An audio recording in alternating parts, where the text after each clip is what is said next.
গেঞ্জি গায়ে পুলিশের সামনে বুক টান করে দাঁড়ায় আবু সাইদ।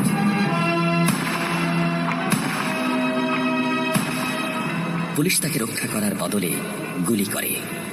ঠাস ঠুস কয়েকটা গুলির মধ্যে একটা গুলি লাগে তার কোমরে। খানিকটা ভাঁজ হয়ে যায় শরীর। সম্ভবত সে বুঝতে পারে নাই। ঘাড় ঘুরিয়ে কোমর দেখার চেষ্টা করে একবার, তারপর আবার আগের মতো আবার দুই হাত প্রসারিত করে সিনা টান করে দাঁড়ায়।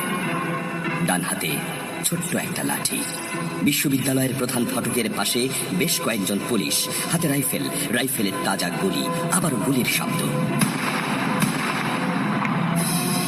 পরে গুলিটা কোথায় লাগলো বোঝা গেল না, তবে আবু সাইদ টলছে। পড়বে পড়বে ভাব, কিন্তু সে সোজা হয়ে দাঁড়ানোর চেষ্টা করছে। গুলি খাওয়ার আগে ফেসবুকে তার শেষ পোস্ট ছিল, যতদিন বেঁচে আছেন মেরুদণ্ড নিয়ে বাঁচুন।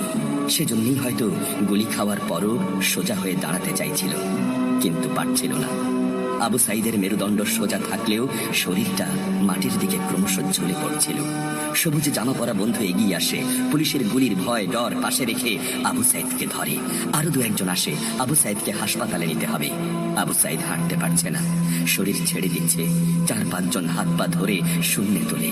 আবু সাইদ ঝুলছে আর রক্ত পড়ছে টপ টপ টপ। যে আবু সাইদ কিছুক্ষণ আগেও বুক চিতিয়ে দাঁড়িয়ে কোটা সংস্কার আন্দোলনে নেতৃত্ব দিচ্ছিল, সে এখন শূন্যে ঝুলছে, যেভাবে ঝুলছে মেধাবীদের ভাগ্য। রাত 10টার আগেই বাড়িতে যাওয়ার কথা ছিল আবু সাইদের। মা অপেক্ষা করছে, বোন অপেক্ষা করছে।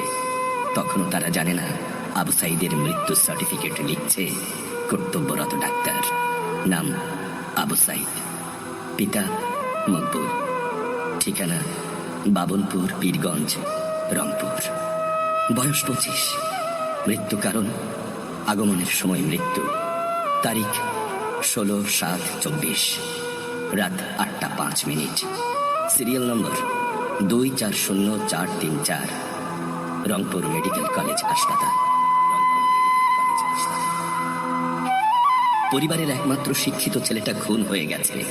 মা যখন জানলো দুনিয়া কি আর ঠিক আছে তার কাছে, বিলাপ করে বলে, আমার ছেলের চাকরি না দিবি না দে, গুলি করলো কেন? বোন সুমি আর্তনাদ করে বলে, 3টা গুলি কেন আমারে করলো না? আবু সাইদ ফেসবুকে আরো লিখেছিল, যদি আজ শহীদ হই তবে আমার নিথর দেহটা রাজপথে ফেলে রাখবেন। ছাত্র সমাজ যখন বিজয় মিছিল নিয়ে ঘরে ফিরবে, তখন আমাকেও বিজয়ী ঘোষণা করে দাফন করবেন। একজন পরাজিতের লাশ কখনো